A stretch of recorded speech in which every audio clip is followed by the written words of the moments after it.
ne nous a pas tout dit concernant le mot algèbre.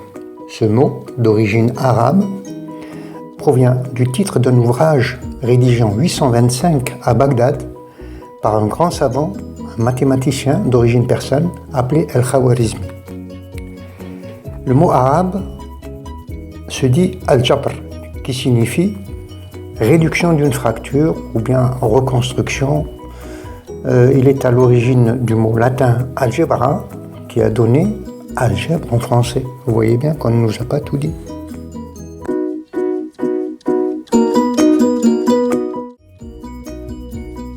On ne nous a pas tout dit concernant le prénom de la Vierge Marie, qui est d'origine araméenne et se dit Maryam, signifiant les jours amers. Pourquoi amers? Parce que Marie serait née dans une période, je ne dirais pas néfaste, mais pas faste. Pourquoi? Parce qu'il y avait beaucoup de sécheresse, beaucoup de pauvreté, beaucoup de misère. Donc on lui a donné le nom de Maryam, les jours amers. Vous voyez qu'on ne nous a pas tout dit.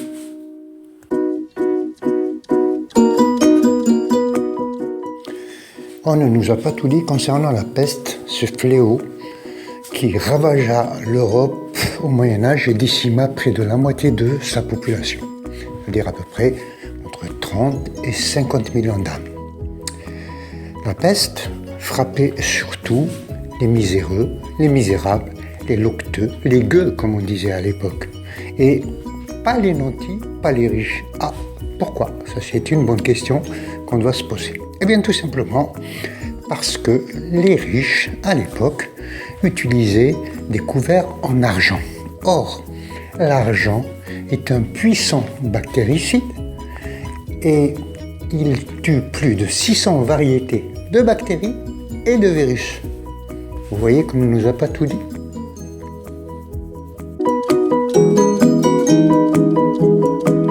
On ne nous a pas tout dit concernant l'expression « s'en foutre comme de l'an 40 ». Alors, que s'est-il passé en l'an 40 très exactement si l'on prend pour référence la naissance de Jésus? Vous allez être très surpris en fait, parce qu'il ne s'est absolument rien passé. On aurait pu prendre pour référence l'an 33, qui est celui de la mort du Christ. Ben non, on a pris l'an 40. Mais en fait, l'expression est fausse. La vraie expression que l'on utilisait autrefois, c'était « s'en foutre comme de l'Alcoran ». L'Alcoran, c'est quoi? C'est ce que l'on appelle aujourd'hui le Coran. Et c'est ce qui a été maudit à l'époque par l'Occident. Voilà, vous voyez qu'on ne nous a pas tout dit.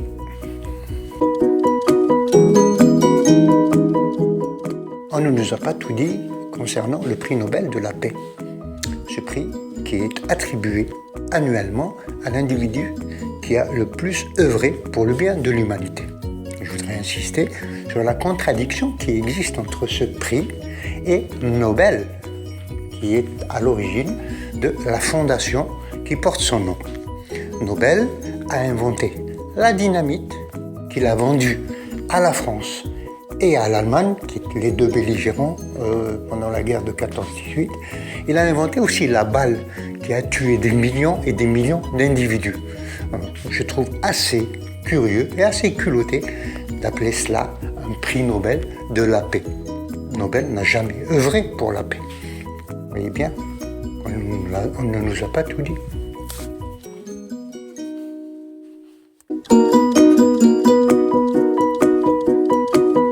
On ne nous a pas tout dit concernant Charlemagne, cet empereur à la barbe fleurie qui aurait, semble-t-il, inventé l'école.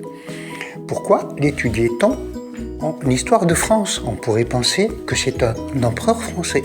Or, dans l'histoire de France, il y a eu deux empereurs, Napoléon Ier et Napoléon III. Pas d'empereur Charlemagne. Alors, il était empereur de quoi? Il était empereur ni des Français, ni de France. Il était en réalité empereur du Saint-Empire romain germanique. Mais vous voyez bien qu'on ne nous a pas tout dit.